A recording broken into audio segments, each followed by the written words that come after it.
Notre invité Jean-Vincent Placé, bonjour. Bonjour. Sénateur Europe Écologie Les Verts. Jean-Vincent Placé, nous avons beaucoup de sujets. L'Ukraine, je vais vous poser 2-3 questions pour commencer. Notre-Dame-des-Landes avec sa manifestation de demain, les OGM, l'agriculture française, le redressement productif d'Arnaud Montebourg, mais aussi le pacte de responsabilité. Je commence avec l'Ukraine. Accord apparemment trouvé, c'est ce que nous disait sur RMC ce matin en avant-première le ministre belge des Affaires étrangères. Accord trouvé donc à Kiev. Est-ce que vous y croyez vraiment ? Il faut faire attention. La perspective qui est indiquée d'après ce qui est dit ce matin, qui doit être confirmé dans la journée, avec les détails de l'accord, par le président ukrainien et ainsi que les émissaires européens et l'opposition, et l'opposition et bien sûr les Russes, dont j'ai l'impression que l'opinion a été relativement décisive hier parce que ça s'est dénoué dans la nuit. La question des élections législatives et présidentielles cette année, le gouvernement d'union nationale et puis bien sûr la cessation de toute et dissolution violence. Aussi des groupes d'extrême droite qui font partie de l'opposition, parce que ça existe aussi, personne ne le dit. Poutine le dit. Oui, mais vous aussi vous le dites. Je note que dans ce type de manifestation, évidemment, la très grande majorité, ce sont des démocrates, plutôt d'ailleurs pro-européens, disons les choses telles qu'elles sont, mais surtout pro-démocratie et pro-paix et pro-droits de l'homme. Et évidemment, d'évidence, il y a aussi des mouvements divers, très violents, qui se sont agrégés. On sait comment cela se passe à ce moment-là, mais je ne tiens pas à dénaturer le mouvement, qui est un mouvement populaire et démocratique. Est-ce que Yanukovych doit être arrêté et jugé, selon vous ? Dans ces périodes-là, c'est plutôt le propos qu'on peut tenir pour se dire il faut être offensif, il faut essayer d'être répressif, il faut essayer de sanctionner. La réalité, c'est que quand on cherche un accord, il faut trouver un accord. Donc il faut trouver des portes de sortie. Vous voyez, je dis des choses peut-être un peu réelles politiques, mais au moins ça a le mérite d'être dit. Et je pense qu'en revanche, il faut qu'il parte. L'idéal serait même qu'il ne soit pas candidat à cette élection présidentielle. On voit que depuis 2008, la situation qui a été créée n'a jamais été réellement consolidée. Il faut que Madame Tymoshenko, bien sûr, puisse enfin retrouver ses droits et ses droits civiques et puis pouvoir éventuellement se présenter et puis que cette élection ait lieu démocratiquement. Mais il y a des sujets lourds en réalité et c'est, je crois, ça qui doit être dans le débat, c'est que la situation de l'Ukraine qui est très particulière, vous savez que ça touche quand même la Pologne, la Slovaquie, la Hongrie, c'est un grand pays qui est le deuxième pays en termes de superficie au niveau européen. Eh bien, la réalité aujourd'hui, c'est que l'Ouest est plutôt maintenant pro-européen et que l'Est est plutôt pro-russe. Et quand on rajoute à ça les questions économiques, la situation stratégique de la mer Noire et la question bien sûr du gaz, vous voyez que ce n'est pas un sujet mince. Jean-Vincent Placé, je quitte l'Ukraine, Notre-Dame-des-Landes, manifestation pas de même nature, demain évidemment. Demain à Notre-Dame-des-Landes, tous ceux qui ne veulent pas de l'aéroport seront mobilisés. Vous y serez, vous? Oui, j'y serai. Oui. Vous y serez.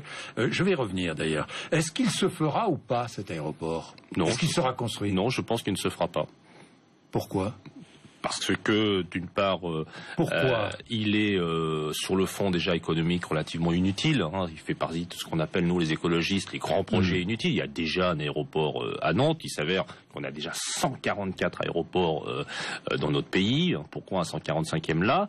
Dans une zone particulièrement fertile sur le plan agricole et puis également très attachante sur la question des écosystèmes, notamment des zones humides. Ce qui fait qu'il y a des lois aujourd'hui. Des lois sur l'eau, les lois sur les zones humides, les lois sur la biodiversité. Nous avons des recours. Emmanuelle Cos, notre secrétaire nationale, a signé elle-même un recours hier, et nous avons, je pense, le droit pour nous sur ce sujet. Nous sommes également en discussion avec la Commission européenne pour différents recours également, et nous attendons que le gouvernement soit sage pour le coup, et également souci des deniers publics. Parce que, Jean-Jacques Bourdin, nous arrêtons actuellement pour des raisons, paraît-il, d'austérité et de rigueur, nous arrêtons des dizaines de projets de transport collectif, de transport de voyageurs, que ce soit des RER, que ce soit des TER d'équilibre dans des endroits ruraux. Eh bien, à ce moment-là, on va rajouter un aéroport de près de 1 milliard d'euros. Mais on les trouve comment, ce milliard d'euros? Eh bien, on les trouve en PPP, partenariat public-privé. On a vu le débat avec Ecotax, l'argent que ça rapporte aux concessionnaires, Ecomove d'un côté, et là, Vinci. Donc, vous voyez, pour tous ces sujets-là, je crois que la sagesse voudrait que le gouvernement c'est ce que vous demandez au gouvernement. Ce projet. Et vous pensez inutile. que le gouvernement va vous écouter? Je trouve qu'il nous écoute déjà, parce que cela fait 18 mois que nous sommes en combat. C'est-à-dire que le gouvernement, finalement, n'est pas décidé à construire cet aéroport. Est-ce que l'État... Ce que vous dites est factuel. Non, mais c'est ce que je vous entends, moi. Si l'État passe en force, que se passe-t-il? Je ne l'envisage pas. Et si c'est le cas? Non, mais vous constaterez que mon objectif dans la vie n'est pas... Mon objectif dans la vie n'est pas d'anticiper des échecs. Et là, je pense que ça sera une victoire. Et c'est un casus belli pour vous? Je vous dis que ce sera une victoire, Jean-Jacques Bourdin. Je vais pas essayer... C'est marrant parce que quand je pose des questions parfois directes, comme ça, vous ne me répondez pas, là, Jean-Jacques. Pourtant, en général, vous me répondez. Non, mais allez, je vais vous répondre. Ah bah, allez-y. Je vais vous dire, ça ne peut pas être un casus belli. Pourquoi? Parce que le casus belli, déjà, ça devient une cause de guerre. Donc, ce serait excessif en termes de langage. Et d'autre part, plus sérieusement, lorsque nous avions contracté notre accord avec le Parti Socialiste, mis de côté, si j'ose dire, deux sujets sur lesquels nous ne nous entendons pas et sur lesquels nous avons vocation pendant le quinquennat, y compris démocratiquement, à plaider notre cause auprès de l'opinion, auprès du Parlement, auprès des décideurs. Et la question de cet aéroport faisait partie des deux questions, non pas des casus belli, mais des sujets mis de côté avec le père de Flamanville. Donc vous voyez, c'est pas des petits sujets. Donc nous manifestons contre le père de Flamanville, dont nous pensons d'ailleurs qu'il ne sera pas mis en service dans le quinquennat tellement il a pris de retard et tellement il est coûteux et tellement les risques d'insécurité sont forts. Nous, c'est notre volonté, ce n'est pas celle du président de la République. Donc là, vous voyez, je vous dis les choses. Je vous dis pas d'ailleurs que pour le coup, il ne s'ouvrira pas. Vous voyez, donc j'ai quand même là pour le coup, j'apporte d'ailleurs la crédibilité à mon autre propos sur Notre-Dame-des-Landes. Et je crois que la mobilisation et la conviction que nous avons mise dans Notre-Dame-des-Landes et aussi le recours, le droit, ces trois éléments-là que le gouvernement, je crois, est sage.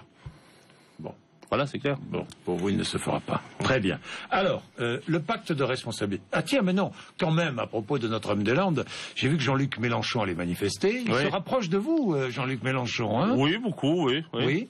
Vous envisagez des accords? Pas vous? Pas nous, non, parce que il raconte dans toute la France qu'il a une passion pour l'écologie, ce dont je me réjouis. Et il raconte partout qu'il y a énormément d'accords et de rapprochements avec Europe Écologie Les Verts. Alors vous savez, moi, dans ces cas-là, j'ai demandé aux camarades de sortir les chiffres, comme ça c'est plus simple. Et sur les villes de plus de 10 000 habitants pour les élections municipales, nous sommes à 50% en accord avec le Parti Socialiste, qui paraît logique vu que nous sommes au gouvernement avec eux. Un tiers, et particulièrement dans les grandes villes, au-delà d'un tiers, en autonome, Europe Écologie Les Verts, je dirais même pas seul, je dirais rassemblé avec les citoyens, les écolos, les solidaires. Et 1,5% de liste avec le parti de gauche. Donc vous voyez la réalité du rapprochement. Oui, vous ne croyez pas à la fibre écologique de Jean-Luc Mélenchon? Non, mais je suis prêt à croire aux conversions. Je ne sais pas si le terme de chemin de Damas serait approprié, évidemment, mais ce que je veux dire par là, c'est que aujourd'hui, Jean-Luc Mélenchon, avec ses mots, avec ses attaques permanentes et excessives vis-à-vis du gouvernement, ne permet pas d'ailleurs des convergences et je le regrette. Moi, je fais partie de ceux qui sont pour le gouvernement rose, vert, rouge, y compris donc avec le front de gauche. Parce qu'aujourd'hui, justement, on va parler du pacte de responsabilité, avoir au gouvernement et dans la majorité des gens qui portent davantage la question sociale, la question même du pouvoir d'achat, disons les choses très simplement, même si c'est pas un terme très écolo, eh bien, je pense que c'est dommage. Et évidemment, la stratégie très personnelle, très excessive choisie par Jean-Luc ne permet pas, malheureusement, ces convergences solidaires écologiques. Et je regrette. Jean-Vincent Placé, est-ce que vous croyez à la fibre écologique d'Arnaud Montebourg? Non. Mais ça, bon, je ne veux plus y revenir parce que là, je vous vois gourmandise. Parce que là, vous voyez le. Non, mais c'est pas moi. Si, Jean-Vincent Placé. Je vous vois gourmandise. Mais je suis gourmand. Vous savez pourquoi? Parce que c'est vous qui avez dit qu'il était inutile. C'est pas moi. Ça a fait du bruit, ces propos. Non, mais un ministre inutile. Moi, cela fait 2 ans que je souhaite avoir des discussions de fond avec ce ministère de l'Industrie pour essayer de dire une chose simple, sans excès non plus, de dire que il faut bien sûr préserver les emplois et notamment les personnes dans les sites qui ferment à Florange. à Petroplus, à Goodyear, la question humaine, la question de l'emploi m'importe évidemment. Après, sur le plan industriel, on voit bien que ce sont des impasses. On ne va pas construire en France, et je sais, alors là, je vais en prendre plein la tête, des tweets, des propos, des ouvriers sur place qui vont dire « Ah, mais c'est scandaleux qu'un écologiste, un homme de gauche puisse dire ça ». C'est une réalité. Je suis en plus pour préserver les emplois, ce qui a été fait notamment à Fleuranges et grâce à Jean-Marc Ayrault, justement. Après, quand on a dit ça, il faut convertir cette économie. Il faut convertir cette économie, pas seulement écologiquement, mais aussi écologiquement, sur des grands chantiers qui sont des chantiers d'avenir, sur la santé, sur le numérique, sur l'agroalimentaire, sur les questions des mutations écologiques, donc, sur des nouveaux emplois, sur les énergies renouvelables, sur la rénovation thermique des bâtiments. Et là, on est en train de rater ce grand virage industriel moderne où la France pourrait avoir une plus-value. Et quelque part, le débat sur le pacte de responsabilité, sur ce qu'on appelle le coût du travail, moi ce que j'appelle le prix du travail, ça va pas marcher des masses, parce que dans la compétition internationale, on est haut au niveau des salaires, et tant mieux, il faut les maintenir, parce que ça veut dire que la main-d'œuvre est qualifiée et que l'éducation est bonne. Mais donc comment faire la compétition sur le prix avec les Brésiliens et les Chinois? Donc il faut le faire sur la qualité. C'est en ce sens-là que je suis pas content de l'activité du ministre de l'Industrie, mais je sais pourquoi vous souriez, parce que je suis sûr que vous partagez quelques-unes de mes préoccupations. Non, ne me mettez pas dans votre camp, Jean. Ça c'est une astuce facile. Non, Jean-Vincent Placé, à quoi sert-il? C'est un ministère aujourd'hui, à partir du moment où il ne fait que le lobby du système passé. C'est très productiviste. Il est au service des lobbies, Arnaud Montebourg?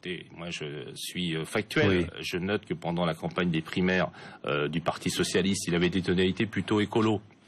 Plutôt sympathique également sur la 6ème République. On n'en parle plus de la 6ème République. Et la tonalité écolo a complètement disparu. On en arrive à ce qu'il puisse défendre le nucléaire. Je peux le comprendre. Sans conviction, si je vous écoute. Et sur les gaz de schiste, c'est quand même un ministre qui contredit tous les 10 jours le propos tenu par le président de la République le 14 juillet 2013 qui a dit catégoriquement il n'y aura pas d'exploration et d'exploitation du gaz de schiste dans ce pays, dans mon quinquennat. Donc voilà, moi ce que je voudrais c'est une vision d'avenir, recherche, innovation, une dynamique vers les nouveaux emplois, aider par exemple les PME, PMI par l'intermédiaire de la Banque publique d'investissement, chose que je n'entends pas assez, les investissements d'avenir et bien ça veut dire quoi? Ça veut dire qu'il est au service des très grandes entreprises et du grand patronat? Ça veut dire que c'est quoi? C'est un... Je vais vous dire, le mot que j'ai dit, je ne vais pas en rajouter, le mot que j'ai dit dimanche dernier, quelques bons esprits m'ont dit cette semaine que c'était peut-être excessif. Moi, je crois que c'était très approprié. Bon, très bien. Jean-Vincent Placé, parlons du pacte de responsabilité. Où est-il d'ailleurs? Oui, vous l'avez vu, ce pacte? Vous le connaissez? J'ai de la chance parce qu'aujourd'hui, après vous voir, je vois Pierre Gattaz à 11h. Parce que je suis justement intéressé. Qu'est-ce que vous allez dire à Pierre Gattaz? Moi déjà, je fais, si j'ose dire, la tournée des popotes pour parler de la transition énergétique. Parce que ça, c'est le grand sujet des écologistes cette année. C'est peut-être même pour nous le tournant, c'est avant l'été, au Conseil des ministres. Le Premier ministre nous l'a dit et redit. Et bien sûrement au Parlement à l'automne. Et ce sujet de la transition énergétique, c'est-à-dire d'arriver à un mix énergétique, de baisser la part du nucléaire, de baisser les consommations, de faire attention tout à la fois à la planète, au portefeuille des Français, tout à la fois attention à l'emploi, sur les énergies renouvelables. Voilà, c'est un vrai grand sujet. Un seul chiffre pour que les gens comprennent. Le chiffre d'ailleurs des nucléocrates, c'est de dire qu'il y a 125 000 emplois nucléaire, filière nucléaire française, et les emplois d'énergie renouvelable en Allemagne, 400 000. Vous voyez, donc en plus, ça produit davantage d'emplois, d'avoir des sites de production de proximité, régionalisés, locaux, etc., plutôt que la grosse technocratie qui s'abat avec une industrie pyramidale. Donc vous voyez, c'est un vrai beau sujet. Et donc, j'essaye de faire la tournée, comme mes amis et collègues, et du patronat pour convaincre, et bien sûr, des pouvoirs publics. Jean-Marc Ayrault, Philippe Martin. Vous savez quelque chose de ce pacte? Non. J'ai compris que le MEDEF et la CFDT discutaient beaucoup. Et pour le moment, j'ai l'impression que les choses sont quand même assez complexes dans la discussion. Parce que nous, on attend. Hein. Les Français attendent. Moi, je vous l'ai dit, c'est pas ma tasse d'été. Je crois pas particulièrement à la réalité. Je ne crois pas. Vous n'y croyez pas à ce réalité. Pacte, franchement. Mais c'est pas le pacte en lui-même. C'est ce qu'on vient de dire là, c'est-à-dire l'entrée par le prix du travail. Le prix du travail, on va baisser 35 milliards. Est-ce qu'il faut baisser le coût du travail? Est-ce qu'il faut supprimer? Alors soyons concrets. Je vais être totalement franc avec vous. J'avais été un des très rares, et ça s'était pas trop entendu peut-être à l'époque avec moins de notoriété dans mon propos. J'avais été un des très rares à saluer l'implantation de l'usine Renault à Tanger. Parce que ça, c'est un vrai débat qui est industriel, de se dire, un peu comme les Allemands, nous pouvons conserver en France les productions à forte valeur ajoutée, et lorsqu'il s'agit de petites voitures pas très chères, il vaut mieux essayer de les faire en coproduction, en co-localisation avec des partenaires où le coût du travail, le prix du travail est un peu plus faible. Mais nous, dans l'Hexagone, qu'est-ce qu'on va gagner à ça? 35 milliards, c'est 5% de la masse salariale. C'est 700 milliards à peu près la masse salariale. Si on fait le coût de production, c'est-à-dire qu'on rajoute le reste que la main-d'œuvre, c'est moins 1%. Vous croyez que le moins 1%, si on me dit ça va restaurer les marges des entreprises, ça je veux bien l'entendre. Vous n'y croyez pas, quoi, si j'ai bien compris. Qu'est-ce qu'on va aller dire? Pierre Gattaz, que je vais voir tout à l'heure, il va dire au nom des entreprises françaises, je vais créer tant d'emplois demain. Enfin, qui va croire ça? Vous ne croyez pas donc au pacte de responsabilité, à son efficacité, et surtout à sa philosophie, comme vous avez entendu. Et deuxièmement, 50 milliards d'euros, on nous dit qu'il faut trouver 50 milliards d'euros pour financer en 3 ans, sur 3 ans. Vous acceptez quoi? La baisse des aides sociales, vous n'acceptez pas. Vous acceptez la réduction du nombre de fonctionnaires, vous n'acceptez pas. J'ai la dissuasion nucléaire, 4 milliards. Là, on peut trouver de l'argent. Niche fiscale anti-écolo. La fondation Nicolas Hulot les a chiffrés entre 22 et 30 milliards. On aide énormément des activités polluantes, on aide l'agriculture agrocarburant, on aide l'aviation. Donc on supprime toutes ces aides. Comme je vous le savez, je suis pragmatique de mes amis. Je vous dis pas qu'on supprime tout d'un coup parce qu'il y a des raisons économiques. Par exemple, on a beaucoup favorisé les VRP à utiliser les voitures diesel. On est quand même le seul pays à encourager les gens à être dans le diesel. On sait qu'aujourd'hui c'est cancérigène certains. On a encouragé les VRP de notre pays. Bon, comme c'est un modèle économique, comme ils ont acheté la voiture diesel, on va pas leur dire du jour au lendemain. Voilà. Donc, vous voyez, moi j'ai une vision réaliste et pragmatique. Donc il faut un système de compensation. Mais voilà, des pistes, on en a. Je vais vous dire, il y en a une qui est intouchable pour plein de raisons, c'est la niche outre-mer. La niche outre-mer, les investissements outre-mer. On sait que ça sert pas à grand chose, ni pour le logement locatif. Et les gens ne font ça que pour défiscaliser. Ils n'y vont même pas, d'ailleurs. Vous demandez sa suppression. Bon, il y en a de l'argent qu'on veut. Vous voyez.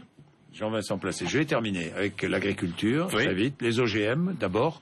Le gouvernement s'oppose à toute culture OGM en France, malgré le Conseil d'État. Vous aussi, vous dites non. Moi, je soutiens. Pourquoi ne pas je ne sais pas, moi, demander de nouvelles expertises pour savoir vraiment si, dans certains cas, la culture OGM n'est pas utile. Non, mais elles ont été faites, les expertises. Donc, pour vous, il y a des risques à transiger. On pense qu'il y a des risques sur la santé animale, on pense qu'il y a des risques sur la santé humaine, et on pense qu'il y a des risques pour la nature et l'environnement. C'est pour ça qu'on prend ces décisions, ces arrêtés ou ces lois. Et moi, je me réjouis, alors là, de la fermeté et du volontarisme de Stéphane Le Foll, qui est un très bon ministre de l'Agriculture. Nous l'avons vu cette semaine, nous le verrons la semaine prochaine. Il présente une loi d'avenir agricole qui, pour la première fois, va essayer de mettre en perspective la question de la protection de la nature et de l'environnement, la question de la santé, la question de la protection du consommateur, et pas seulement la question de la production et l'économie. C'est la réforme de la PAC, et il pèse au niveau européen. Et sur la question des OGM, les procédures elles sont très complexes. 19 pays s'étaient notamment opposés sur 28 à l'introduction du nouveau. Il y a un nouveau OGM 1507 Pionnier. Bon. Eh bien, la France là-dessus est très proactive et c'est un très beau combat pour la France. Et d'ailleurs, j'en discutais juste avant à l'émission avec le président de la FNSEA. Moi, je souhaiterais qu'on soit également beaucoup plus offensif par rapport au traité transatlantique, parce que ça sera un enjeu énorme de société. Parce que vous avez les OGM. Le traité de libre-échange, de négociation de libre-échange. On bloque au niveau de la Commission européenne. Mais les Américains, dans le libre-échange, ils vont nous vendre leur poulet chloré, leur bœuf aux hormones. J'imagine. OGM, leur maïs, etc. C'est en vrai des saloperies qu'on va introduire dans les assiettes des Français. Mais j'imagine que Xavier Belin vous a parlé des contraintes environnementales auxquelles sont confrontés les agriculteurs, qui en ont parfois ras-le-bol. Oui, il m'a parlé de la volonté qu'il a d'avoir une dynamique aussi sur la recherche et l'innovation, sur l'agroalimentaire, bien sûr, on a discuté de ça. Mais je trouve que cela progresse, l'agroécologie, chère à Stéphane Le Foll, et ça me fait très plaisir. Et je vais vous dire une chose très simple, beaucoup s'interrogent, et c'est bizarre que vous ne posiez pas la question, parce qu'on me pose la question depuis 2 ans, sur la participation gouvernementale des écologistes. Je la pose pas, parce que vous avez toujours la même réponse. Je ne sais pas pourquoi je vous la poserai. Ça me fait plaisir que vous notiez ma constance sur le sujet. Je peux vous dire que sans nous, il y aurait déjà des gaz de schiste explorés dans ce pays. Sans nous, on ne réduirait pas le nucléaire. Sans nous, il n'y aurait pas la contribution climat-énergie. Sans nous, il n'y aurait pas la loi sur la biodiversité qui va arriver en mars. Ça m'a été annoncé par le Premier ministre. Donc vous êtes utile au Sénat. Nous sommes utiles, et surtout sans nous, les lobbies patronaux et productivistes seraient les rois de ce pays. Et je suis très fier du travail fait par nos ministres, et je crois que nous pesons. Bien, merci Jean-Vincent Placé d'être venu nous voir ce matin.